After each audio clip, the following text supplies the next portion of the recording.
Hi, and welcome to our panel, Designing for Roll20 here at Metatopia. Um, I'm Stephanie Bryant. I work for Roll20 as operations manager. I have a new title, so I had to remember it for a second. And with me today are Keith Curtis and Gabby Parker.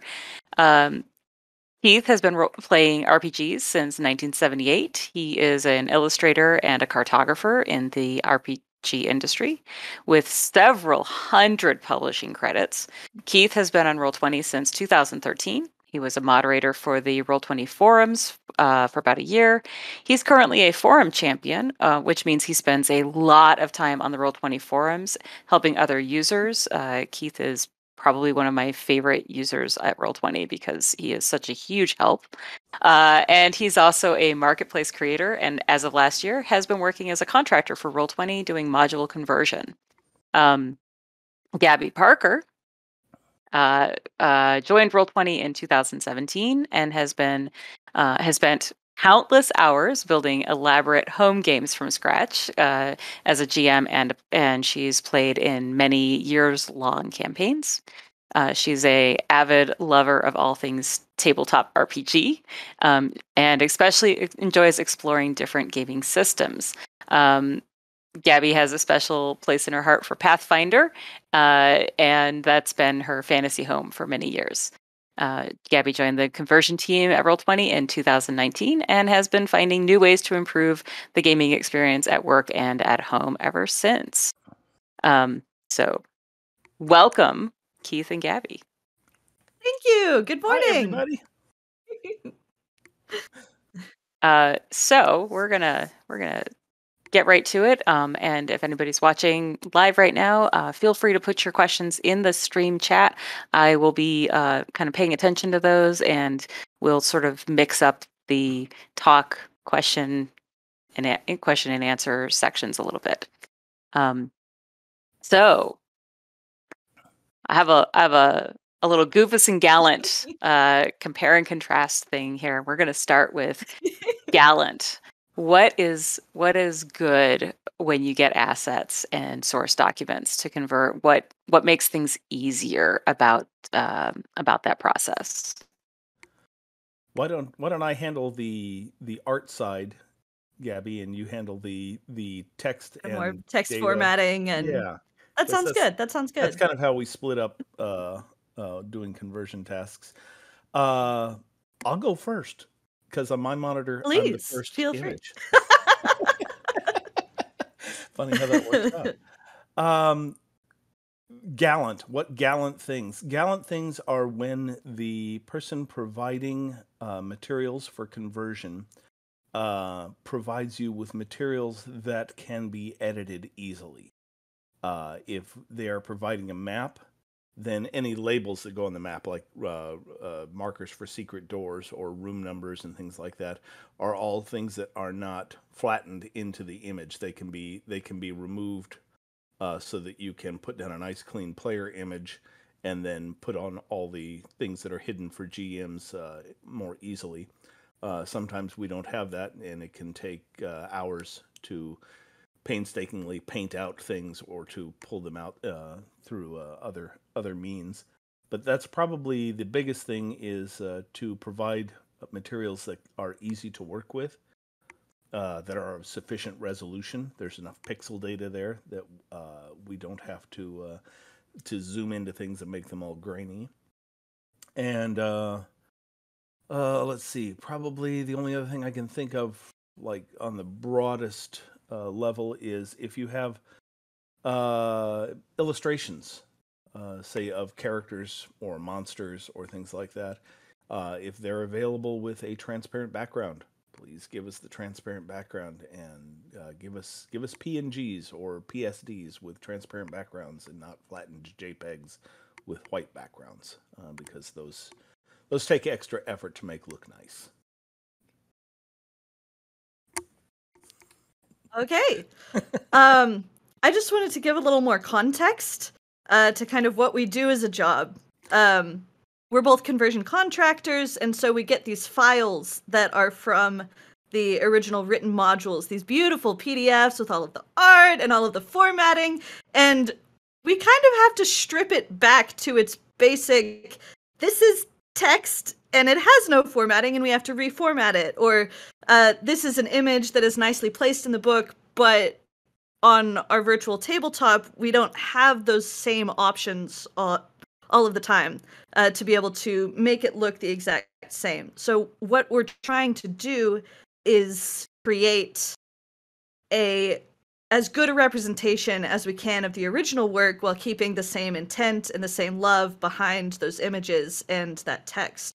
But that can be difficult sometimes because the VTT does not always allow us to do the same things that books would do. So especially with text formatting, it is very helpful when you have a consistent structure, because we take this continuous text that's in the PDF or the book and we break it out into handouts. So for example, if a section of your text is a dungeon, then that might all be one handout. And then header 1 would be the title, and then header 2 might be, some description, and then each of your rooms, A1, A2, A3 might be header 3, header 3, header 3. And it's much easier to organize and to make sure that the information is accessible when you have that consistency in formatting. If your headers aren't consistent, it can just be difficult to do that. Other things to keep consistent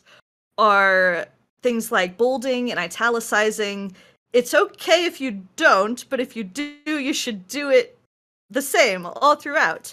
If you want to put your monsters in bold, if you want to do your spells and your items in italics, that's also really helpful. I think that another thing that is gallant is keeping in mind. Sorry, am I going too long? No, you're great. Oh, okay, no, okay. No, go. I have a lot of thoughts. Yeah. Another thing that is gallant, I think, is from a contractor perspective, we really think of things in categories, because when we go through the PDF of your module, we want to make sure we include everything. So we sort it into a spreadsheet, and we're thinking, these are all the monsters. We need to make sure they have stat blocks. We need to make sure they have tokens. These are all of your art assets. We want to make sure that every picture that is in the book appears somewhere, even if it's in a different form in the module on the VTT. And so what I've never seen but think would be really helpful would be those lists. If you just said, these are all my monsters, these are all my items, these are all my maps, my tokens, my images, any macros or rollable tables that we want to include, those are great because we do that anyway, but it would be nice to be on the same page. I think that would be lovely. One of the nice things about the contractor job is that there are people working at Roll20 who do all of that stuff before we ever see it. We will get a text file, we will get a PDF, we will get all of the maps in one folder and all of the illustrations in another. So fortunately, we do have that little buffer zone in between us and the original files. I would like to say, Gabby, you brought up a good point. When you're sending things into Roll20 for conversion, think of it as if you were sending all of the stuff to your art director or your layout director for when you were first making the product, assuming it was originally a print product, because everything that they needed to produce a book, we would need to produce an online module. Your layout artist worked from original text. They didn't work from a PDF. They produced the PDF. So yeah, going back to the raw materials is almost always better. I think that's a fantastic way to put it, especially because talking about the goofus side of things would be getting those files that are more finished, they're a lower resolution, so they come out grainy and blurry and pixelated. Getting text that is not accessible, sometimes we have to strip it from the HTML. It takes a lot longer to copy text from a PDF, clear the formatting, and then finagle it to make it look nice on the VTT. So as pure as you can get with the files, that is very helpful. Yeah. And that it's was also my nice to next have that. question Oh. was what's Goofus? It's a good segue. Sorry, Keith. But yeah, go tell us what to avoid, please. Well, on the other hand, one more point on that previous note is it is still of value to send us the final product all put together and stuff like that, because then we can see your intent with how you are implementing the things. We can see that you have, like Gabby was saying, you have certain things that are bolded, certain things that are italicized that might not be apparent in a raw text file. But yeah, Goofus things would be sending materials that have been overprocessed, that are closer to the output that you would send. So a JPEG, flattened JPEG for a map that has all of the labels and things baked into the actual image so that they cannot be easily extracted. Sending incomplete materials so that as we're going through your PDF, this character illustration doesn't appear anywhere in the assets that were provided, and then we have to go back and if you were doing this all yourself, and we're going to be talking a little bit about that too, doing it all yourself, then you've got access to that. But if you're having Roll20 do the conversion, then we have to talk to somebody who talks to somebody at you, who talks to the art director, who gets gets back to the contact, and it can take a couple of days if everybody isn't online and near a computer to get a missing asset. So incomplete assets would be something that a Goofus type of mistake might be. Excellent. What are some other things to watch out for? I think Keith, when we were talking about this earlier, you mentioned copyright. Oh yeah. Intellectual property. I'm not sure if I can frame that in a Goofus way, but be aware of restrictions of copyright. If you are designing for, let's say, 5th edition Dungeons and Dragons, they do make an awful lot of things available through their system reference document and the open gaming license, so that you can use things like a goblin or an orc or things like that. But be aware that the portions that they leave available to you are limited. You get a stat block for an orc, but not necessarily any kind of a write-up or lore, and you certainly do not get any kind of art. So when designing your adventure, and this gets more into adventure design rather than just handing things over for conversion, be aware that you will need to provide any art resources you might want to use.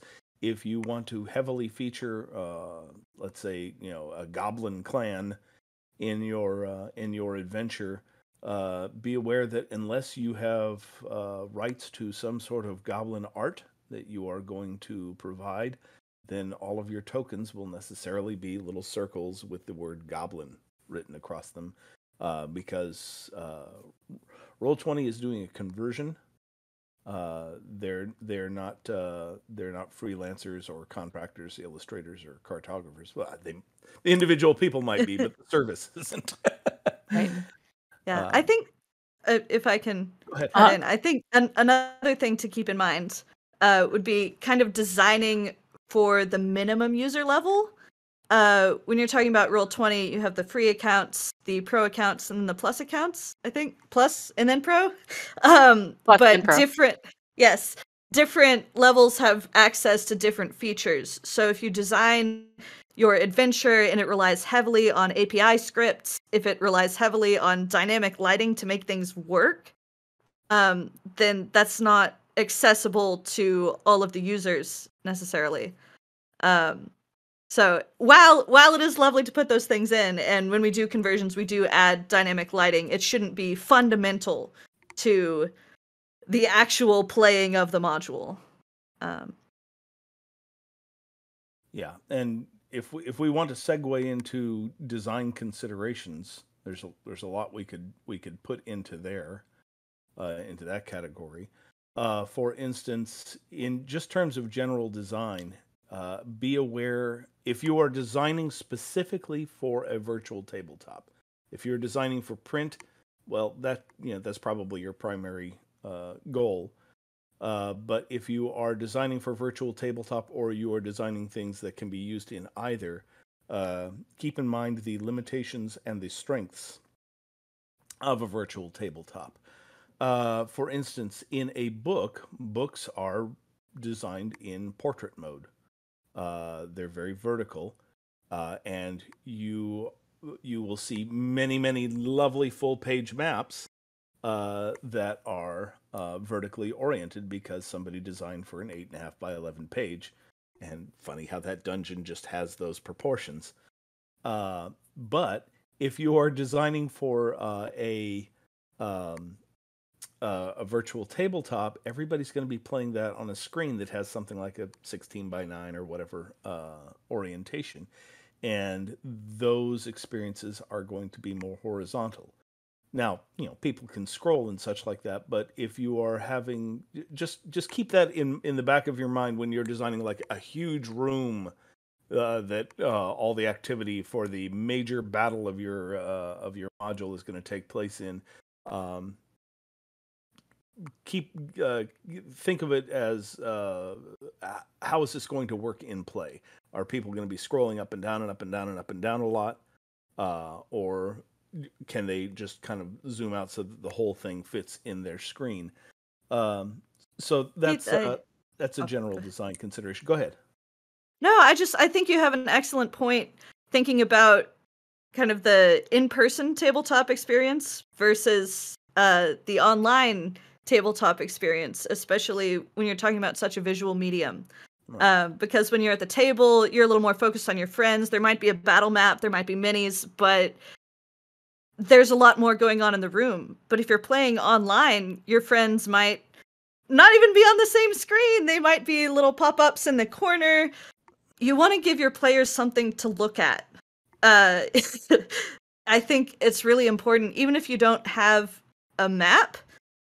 I think that backdrops and just like splash pages, lots of art can be very helpful to keep the players engaged and to keep them focused on the story and what's going on and help you with that theater of the mind experience with the scene setting. Good point. One of the things we do in a Roll20 conversion is whenever a creature has like a full illustration, we will turn that into a handout. And those start off in a typical module as hidden from the players because you don't want to telegraph, hey, there's a lich at the end of this dungeon. But we will use one of the strengths of the virtual tabletop environment versus a traditional around the table or print book implementation of your adventure is that we can heavily cross-index, link, and otherwise make things more easily accessible. So, for instance, when the party does meet that lich, they're going to meet it in room 17B of the third floor of the dungeon. Well, if you're actually looking at the map for room 17B of the third floor of the dungeon, chances are that you have the handout open that describes room 17B. In that, we will, in the description of the room, where the word lich comes up, or whatever the monster's name is, that's going to be a link. So you can call up the stat block. You can call up the character sheet. The character sheet will have a link to an art handout if it's available. So that when you're in room 17B, click. You've got the lich stat block available to you instead of having to, page through a book where all the monsters are tucked away at the end or something.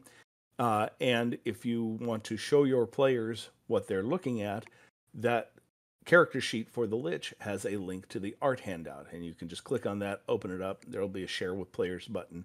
And one of the strengths of the VTT is that you can very much streamline that process. And about 2 years ago, I think, I almost never run modules. I got too many ideas. They're floating in all over the place. But I wanted to know what the experience was like. And this was before I ever became a contractor. And I ran the Sunless Citadel because it looked like a good low-level adventure that I could tell all my friends, hey, I want to try this out. Can we give this a shot? And just the level of organization to it just gave me so many ideas about how to improve my own organization. But I was just impressed with, we get to hear, boy, it'd be nice if, oh, well, there it is. I don't have to go hunting for something. And yeah, that really did help. If you have access to any modules that the Roll20 team has produced, and Stephanie, you probably have a list of some of the ones, like say the Master's Vault or yeah, Master Vault's available for free for everybody. Yeah. And I know there are some other free. There's like free token sets and things like that as well. Yeah. But yeah, that can be very valuable to just either read through, or if you can actually play the scenario, use it in actual play. And because I read through the module before running it, but it wasn't until I actually ran it and had players there, and just so much work is done for you, and a lot of it is due to the nature of a virtual tabletop where everything is interconnected and easily accessed. So that is one of the things that we will do when we're going through and converting your module. Is we have specific tasks where somebody, that's their entire task, is to go through the entire module and link the heck out of it. And we have another person who goes through and tests all those links. I definitely had a similar experience. I think my home games got so much better after I became a contractor because I saw all of the opportunities that there were in our virtual tabletop setup to improve the game online. There are just some things you cannot do with the PDF. I really love the accessibility of the GM layer. For example, I take notes on there all the time, and it's overlaid on the tokens and the maps, and it's different having a map out in front of you and then looking at your notes, and you're like, okay, this section has that thing, and it's like, no, your monsters can be right there, but they're hidden, they're sneaky, and then you can pop them all out, and it's a great, oh, now there's monsters. It's very exciting. I love it. I find myself. Go ahead. I find myself in when I'm designing like training for like corporate training type stuff. I find myself wanting a GM layer. Yes! For like I'm gonna train people on how to do Scrum, and I'm like, I wish I could have a GM layer where I'd be able to like click a button and reveal this thing, but so yeah. Yeah, it's wonderful. I think another really cool thing you can do is landing pages, right? Those, I have seen so many beautiful, specifically designed landing pages. Sometimes it's the backdrop of the book. It gets you in the mood. Sometimes it's a map of the country, and you have little, I think, Keith, don't you have like little trays? Oh, yeah, trays for all the little player characters and stuff like that. Yes. There's so many cool ways to do that. I think in one of my home games, we actually created, there were 15 arcs in this long-running campaign, and every arc had a different map section on the landing page so that the PCs could walk through everything they had been through in the past. And we put the NPC tokens on there, and they're like, oh, look, that was Arc 1. We were in a haunted carnival. We smash that guy. And it's a great, once you take these visual things and you can use them to create such great experiences for your players and help them keep track of things.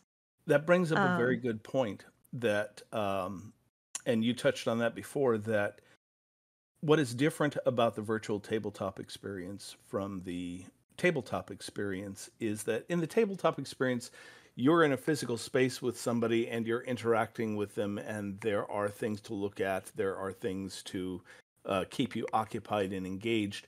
On the virtual tabletop, I think one of the most important design considerations, if you're designing for that, is always keep in mind what is the play experience going to be.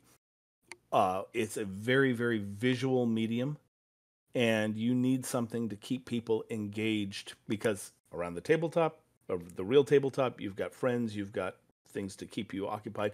If you're at a virtual tabletop, you've got a computer monitor in front of you, and that is your window into the game.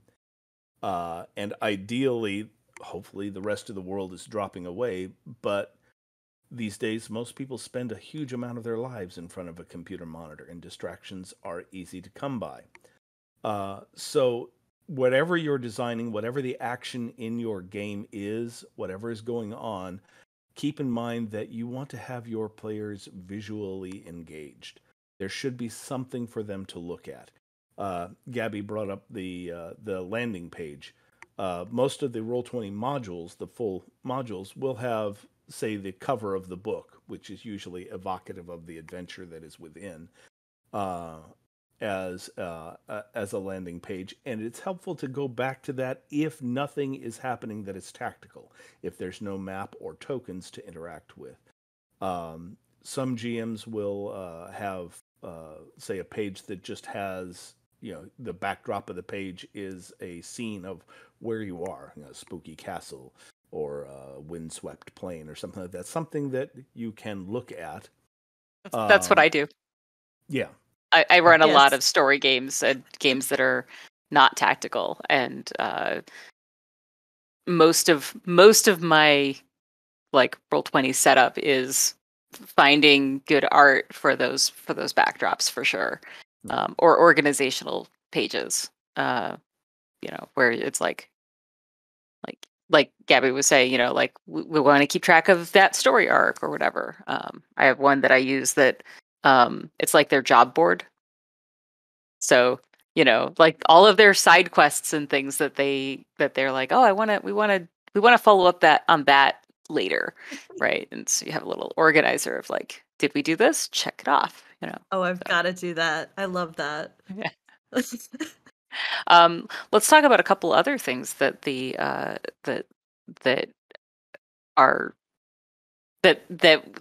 VTT does really well, and the gorilla in the room is the dynamic lighting, of course, right?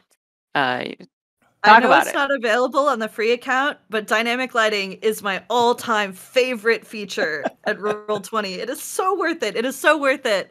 I love that as a GM, you can click on your player's token and hit, I think it's Control-Z, and it will show you what they are seeing. You can set up Control-L. Control-Z is to pop out art, I think. I always get the Z is to pop out art. Control-Z is undo, I think. Still. I'm so sorry. Nobody follow my instructions. But these are things that you can do if you know how to do them. Yeah, the thing is, your fingers probably know exactly. Exactly what I was going to say. Yeah, I'm sure where to go. I'm sure that you do that without thinking about which thing which keys you're pressing. So go on. Yes, go on. Yeah. Yes. But I love that you can set different token vision. So if you have a character with dark vision, they can see. If you have a character without dark vision and it's dark, they can't see. It's such a simple thing, but it adds so much. You give them a torch, it only goes so far. You can play with different effects. I love doing horror type games.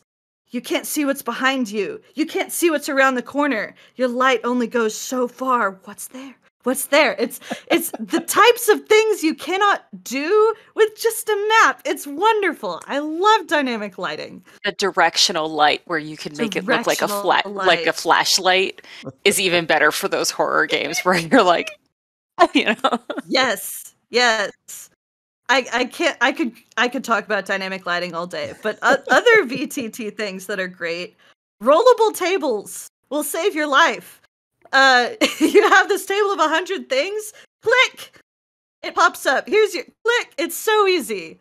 I love rollable tables and the macros, and it's just such a compact, easy way to access large amounts of information that can often take up a lot of space in PDFs. Sometimes we get products that are just all tables. All tables. Yeah. Um, Gabby, you mentioned that you do a lot of the stuff with the text part of the conversion. I know that the VTT now has tooltip pop-ups for tokens.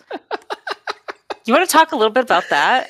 Yes, I do. Yes, I do. How those are being used creatively by conversion? They're very new. I discovered them the other day when I was in just a game. Okay, so tooltips, what it is it's a little field where you can type whatever you want, and then when you mouse over a character, that note will pop up. How useful is that? How useful is that? I'm in a Starfinder game. You have so many things to keep track of. You have your energy AC, you have your KAC, you have your stamina points and your resolve points. You're like, what is my CMD modifier? There's only 3 little things to put things in. But now I have notes. All my tokens, notes. I can just mouse over. I can see everything. It is... I love it. Is that a GM can change that? Can the player change that if they have if they can edit the token? I believe the player, if they have access to the token, can make their own tooltips. I'm not sure if the tool. I haven't tested that. I don't know if the I haven't tested. They're so new or not. Yeah, that's an important thing to remember. This is a brand new feature, which means that it is still receiving feedback. Yeah. So if you tried this out in your game, please come onto the forums and find that feedback thread and say this works, this doesn't work. This would be a great way to tweak this feature because it's still in development. And the time to strike the iron is now. Well, here's my feedback. I love them. 2 thumbs up is Gabby's feedback. Great. Yeah, there's all kinds of uses for them. Price lists. If you have a map that has vendors on it or stores or something like that, you can just hover over it and there's a short price list. It's kind of like Twitter in that you're limited to, I think, 150 characters. Okay. Okay, so small text. Exactly. A short list, small text. If you are at the pro level and you do have access to the API, you can put in more characters. Good to know. Programmatically. Good to know. Yes, but going back to the conversion thing, we are never going to make anything reliant on having either a pro or a plus account. They'll certainly get better if you have a pro or plus account. But Gabby, you were talking about dynamic lighting. It's a great feature, and it makes it very easy for the GM to duplicate what they would be doing at the table, only revealing part of the explorable space. I'm going to call it a dungeon. Only revealing part of the dungeon at a time as the players explore it, so that they get that exploration feeling. You can achieve the same thing with more GM work, active participation with tools at the free account. You can use Fog of War, which is very much just like if you were around a tabletop and you had a whole map, maybe you've got terrain or you've just got the whole map drawn out, and then you put sheets of black paper over everything where the players aren't yet. And then when they get there, you lift the paper away and you put down 6 minis and roll for initiative. Yeah, so you can achieve a lot of the same things at different levels, and we're always going to design with the free user in mind, but with people who are at the plus or at least the plus, we're going to make sure that you that the fact that you have subscribed for this feature, we're going to make that subscription as value packed as possible. I don't know if we do anything specifically for the pro level. Any of the features of the APIs. pro. Well, yeah, but I don't know if we include any API. We do use APIs in the production of the module. Right. We But don't include APIs in marketplace items yet. yeah. But for example, a lot of times there will be APIs that are helpers for specific character sheets. Mhm. So like the 5e sheet has an API that can be, the official 5e sheet has an API that can really, make things a little bit smoother and cooler and stuff. So yeah. Yeah. But Yeah, there's all kinds of great resources mhm. at the pro level for making my own home game is super duper automated. Not in the sense of trying to make it video game like, but trying to get rid of all of the tasks that I would have to do manually. Yeah. And there are great things you can do for that, but we're never going to make that a requirement for producing a module. But we do use APIs in the production of a module. One of the features that we have just recently added to our marketplace offerings on 5e modules is that we have an API script that we run on all of the creatures in the modules, so they have what are called token actions. So before that, if you had a goblin and you wanted him to swing a short sword, the basic out of the box solution is to open up the character sheet and click on the short sword action. We have used an API in the background during the production of the module to place all of those commonly clicked on things as little buttons that appear across the top of the screen. They're called token action buttons. So that whatever you are likely to do with that token is an easily accessible button, and you don't have to open up the character sheet and juggle things around in your VTT space. That currently is only available for 5th edition, but that may change in the I future. mean, yeah. Once you've got that one time, it's like, oh, this is a good feature. Yeah, and that doesn't require the API to run, only Yeah. took the API to create. So Right. that's going to be available even to free users. So one of the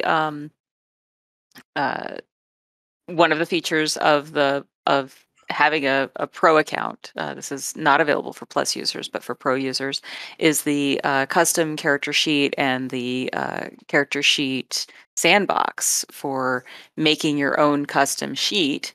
I know a lot of people here at Metatopia are they make their own game, and somebody want to talk a little bit about that process?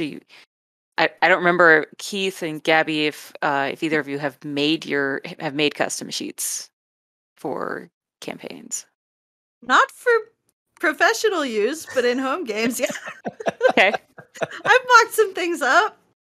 Okay. All Copy right. pasting. I don't necessarily have the kind of experience to create one of the beautiful, intricate, interconnected sheets that Roll20 has. I think most major systems either have sort of official or unofficial character sheets. There are a lot of different versions. And it might be the case where your game is not within that system and you need a custom sheet, which is highly technical and specialized, but not undoable if you have that skill.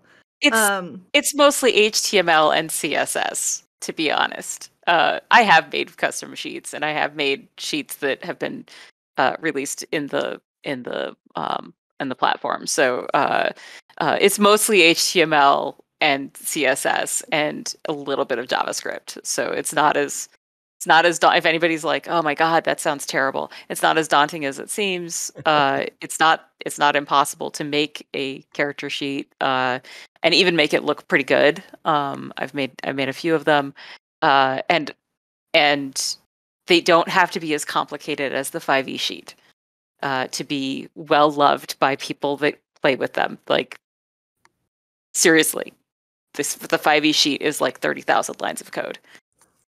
They don't have to be that complex. You could just you could just do some nice layout and show your character sheet. Keith, have you made sheets before? I have not. Okay. That's one corner that I have not dabbled in yet, mostly because I'm kind of I find some system that I like and then just let that system do everything and then concentrate more on what we're going to do. Yeah. But yeah, if you or somebody on your team has web design experience, even at the dilettante level, even at just the casual user level, you probably have the vocabulary and the skills needed to come onto the forums, look at the wiki, look at the help center. They have instructions. Post questions on the forums. There is a wonderful resource. There's a Discord that is attached to the Roll20 Reddit that has a special channel just for sheet creators and people who make sheets. I don't know about for a living, but who make sheets as contractors. They'll answer questions. They're happy to sit there and say, "Oh, okay, yeah, you know this a little bit about HTML or CSS. It's a little bit different because of the restrictions of the Roll20 environment. So here's how you need to tweak your code." Very helpful people. It's a great resource, but it's not impossible to do. It's not rocket science. So we have our first comment in chat from Mr. Radical Bomb, who says, "I'm a web dev. I've made sheets as a contractor for other game designers. I'd love to know more about contracting as that." So first of all, Mr. Radical Bomb, if you are someone who writes character sheets for publishers, could you please put your link for where people can find you? Because I know that a lot of publishers look for someone who has that web design experience and can make their character sheets for them. As this is a marketable skill. So, and the other thing is, Keith and Gabby, how did you land the gig? Oh. Well, I can talk a little bit about that. I'm working on a project right now that I can't name because of non-disclosure agreements and such. But it is a company that is producing a variant of 5th edition, variant rules for 5th edition, and it is different enough from the base game that they require their own character sheet. And I just got contacted out of the blue because if you come to the Roll20 forums and click on any random page, you're probably going to find a post by me because I spent way too much time on the forums. But I got contacted by this company asking, how do we go about this? Can we have you put our game on there? And I'm really good with art. I'm okay with words. And I am a very, very neophyte at code. I would not contract myself out to do that work because it wouldn't be fair to them or to me. But I do know people. And get involved with the community would be my advice. Get involved with the community of sheet makers because through that community, I was able to ask, "Hey, I know you do this type of work. You do this kind of sheet. Are you interested in this?" And somebody might say, "I've got too much on my plate right now, but contact this, that, and the other person." And from that sort of networking, I was able to put together a team, somebody who could handle all of the map token art and user-facing text tasks, somebody who could handle all of the sheet making. When this comes out, it's going to be such a beautiful sheet. If you want to know what the best 5th edition sheet is, I can tell you as soon as it gets published. It's just gorgeous. It's just gorgeous. And then somebody else who has a lot of Compendium experience. And I'd like to segue into that for a second, if I could. Have we answered that question? Actually, Gabby, how did you get started get hired as a conversion contractor? Contractor. Yeah, I was working as a processing archivist at a library and saw the job posting on Twitter. My partner actually saw it and was like, "Hey, you can do this." And I read the job description and I was like, I can do all these things because pretty much every spare minute outside of work and the necessary vital food to survive, pretty much all goes to playing and planning, and I am very into DTRPGs. And I had never actually played a module or seen a module. I had done complete homebrew with my partner. He created all the maps from scratch. I wrote these elaborate campaigns. We came up with our own NPCs. We found our own art. We created our own tokens. So we had been creating very elaborate games using everything Roll20 had to offer. And so I went into the interview. And I was like, I've never seen a module, but I know how to use Roll20 to create games. And I very quickly started working with modules and realized, oh, all of my processing as an archivist, it's very much about taking a thing and organizing it so that it's accessible to people. And I think that the combination of those skills and my Roll20, they just meshed beautifully. And here I am. All right. Excellent. Yeah. Cool. One more thing to Yeah. Mr. So Radical. Keith, you wanted to talk wax poetic about the compendium. Oh, yes. One more thing quickly for Mr. Radical Bomb. I would strongly suggest getting onto that Discord I was talking about. If you go to Reddit/Roll20 or however it's done, r/Roll20, look for the link to the Discord. There are sheet authors on there in their own channel, and they will answer any question you might have. They're just a really great resource.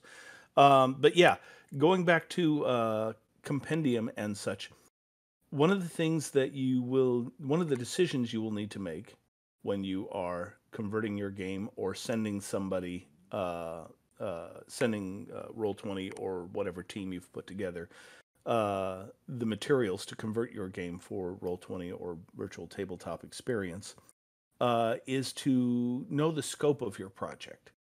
There are different levels of integration with Roll20 and different scales of products on Roll20. So, for example, your project, if it is very small, might be what we call an add-on. And an add-on is it's not a full-blown module. It's something that you can add on to any existing game. Usually it's just a few maps, some characters, tokens, handouts, things like that, as if it was a little section of a module. If your project is larger, say like something like one of the WotC or Paizo hardcover books, that might be a full module. And a module would be everything you need to run the game, but a much larger experience. And typically it's big enough that we don't do it as an add-on that you can add to any game. A module will need to be something that you create when you are creating the game. There are enough assets in the module that if you were to, say, try and add, let's say, Waterdeep Dungeon of the Mad Mage onto Waterdeep Dragon Heist, both of which are very feature-rich, large adventures, that you would quickly come up with a game that is just too large to run efficiently. So module would be large projects. Add-on would be something small that you can add on to something.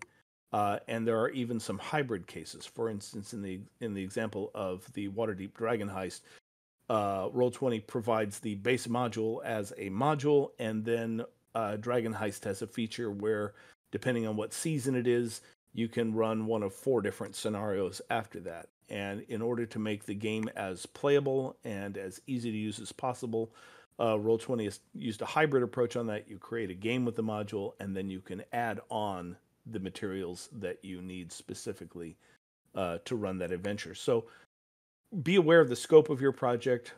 Is it big enough to be a module that you're not going to want to have any other existing resources you're expecting somebody to play, say from first level to 10th level or something like that? A module is a long-term or a long play experience. An add-on is something that you can put on as a side quest, or this would be a great arc for my adventures to go on. Add-ons are also written fairly, it's going to sound weird, they're fairly modular in the sense that once you're done with it, you can take it out. It's pretty easy to delete a module because everything is in a self-contained folder when it comes into your game, and you can delete that folder and all the contents. And then the even bigger than a module. Yes, I was saving that one for last. Here's that transition. Here we go.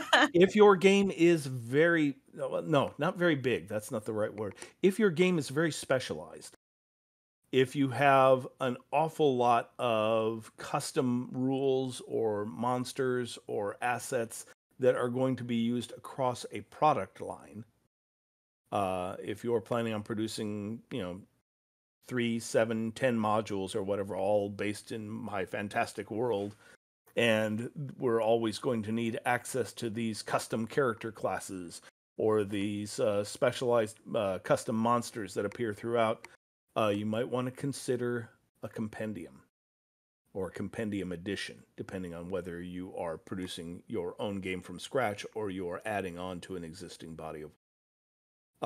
So for an example, a compendium at the greatest level would be like 5th edition Dungeons and Dragons. And that is an umbrella term that contains all of the assets available for everything that you have purchased in 5th edition. But you might have a smaller product within that. Say you buy one of the Kobold Press monster books. You would buy that as a compendium. A compendium would be like a whole list of assets that can be pulled into any game on the fly. Compendiums can have custom character classes. They can have custom monsters. They can have custom spells. They can have custom, just about anything that you could drag into a game, equipment, spells, things like that, could go into a compendium. If you Also are producing the rules. and all of the rules, yeah, that is true. And sort of lore-related things. Yes. And especially if you are designing your own system from scratch or bringing your own existing system, which has no relation to any other IP, into Roll20, you might want to consider commissioning a compendium for your system. That is something that probably you shouldn't try to do yourself. Yeah, that would be one to do after you've made contact and become a publisher on the marketplace, which I'm going to drop a link in here. Just because I'm going to take over this part because this is the part where I can put my staff hat on a little bit and say compendium conversion is a little difficult. It's a little finicky, and it's getting better with everyone that we do, but it definitely needs handholding, and they'll you get set up as a marketplace publisher, and then you start talking with the marketplace managers, and they'll walk you through like how do we make this in a way that is usable and in a way that we can date and things like that. So that's I have written or converted for a compendium, the drama system compendium on Roll20. I did that 2 years ago because we do something called Oktoberfest at Roll20, and it's basically like a little hackathon. And I decided my Oktoberfest or my Hacktoberfest would be to make a compendium. And that is when I learned how incredibly difficult it is to make a compendium, and how finicky it is. And it's actually my notes from that are part of have become part of the development cycle of here's the pain points, and then they started fixing them, and started talking more with publishers about like what are those pain points. So and conversion contractors and stuff. So. But yeah, it's definitely it's not that part's not quick and easy. I'll just put it that way, and and you definitely want to have a staff member like help with that. So On the project I was alluding to before, where I was putting together the team of specialists, yes. I did need to find somebody who is experienced with compendium work. Yeah. And fortunately, I have enough contacts around Roll20 and such that I was able to find somebody. But even that person, even though they're very, very good at what they do, they need to coordinate with an actual Roll20 staff member, Yep. who can grant them access to certain things or explain how certain things are done or make things available to them. Yeah. It's really not something, and that's one of the most common requests on the Roll20 forums is, hey, when are we getting custom compendiums? And Uh-huh. yeah, it would be nice, but I think there needs to be something like a custom compendium. Because the compendium system as it stands really is not something that can face forward. It can't face the user because there is so much interconnection, integration, and specialized rules and such with and ways that the code is integrated into the play experience. That yeah, I'm not sure how you would even begin to implement a custom compendium. So yeah.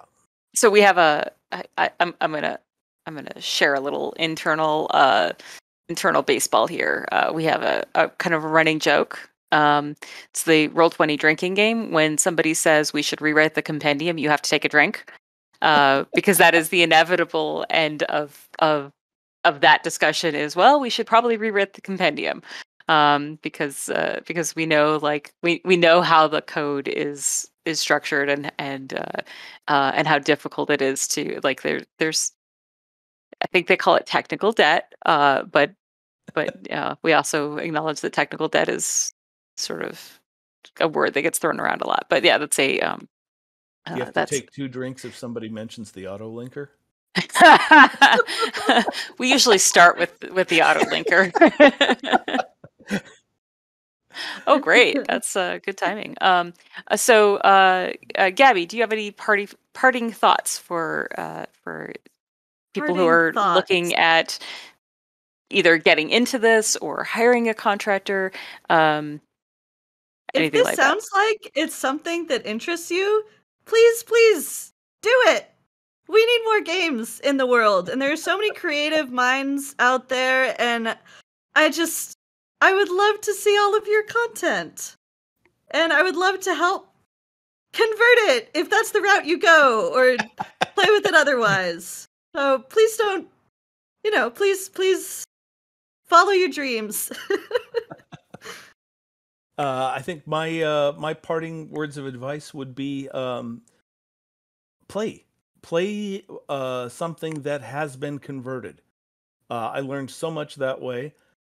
Find a one shot or a small adventure if that's the way you want to go with, and see how and especially if you have access to the print version of the same thing, see how that print version got translated into a tabletop version, and what experiences can be enhanced through that tabletop version, and then think about that and apply it to whatever project you're working on or you would like to convert. Think about what really worked well, what didn't work as well, and if you can, if you're in a position where you can still design for that, keep that in mind. It's Roll20 has helped me reconnect with a hobby that I figured I was not going to be able to participate in at the player level probably ever again.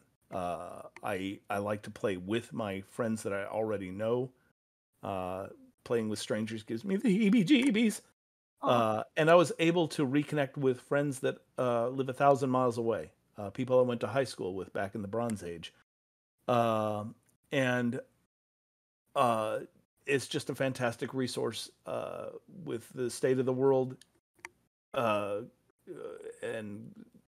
our increasing reliance on communicating online.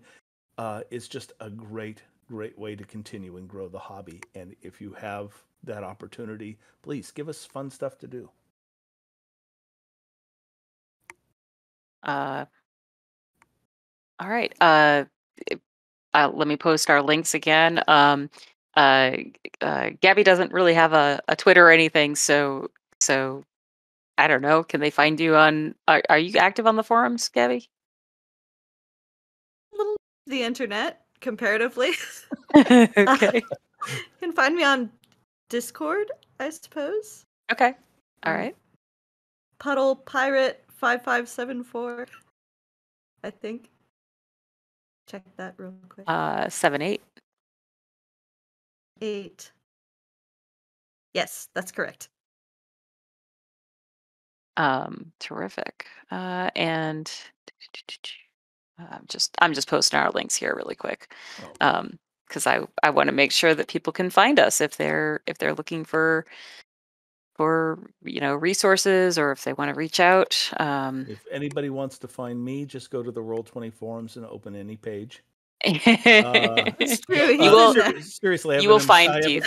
have an obsessive compulsive desire to help people solve problems. Yeah. And I'm all over the place there. I'm on the Roll20 Reddit, Discord.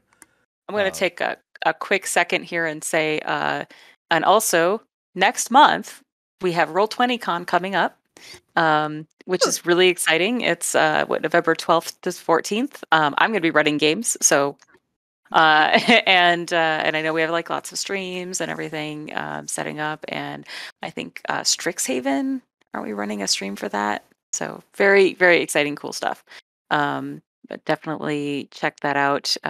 If you go to roll20.net, you will find that there's going to be an announcement somewhere on our blog or the forums or whatever. So thank you for being here, Keith and Gabby. Thank you to our lovely audience for hanging out with us today and talking about how do you do it? How do you design for it? How do you convert for it? How do you get started? So thank you so much.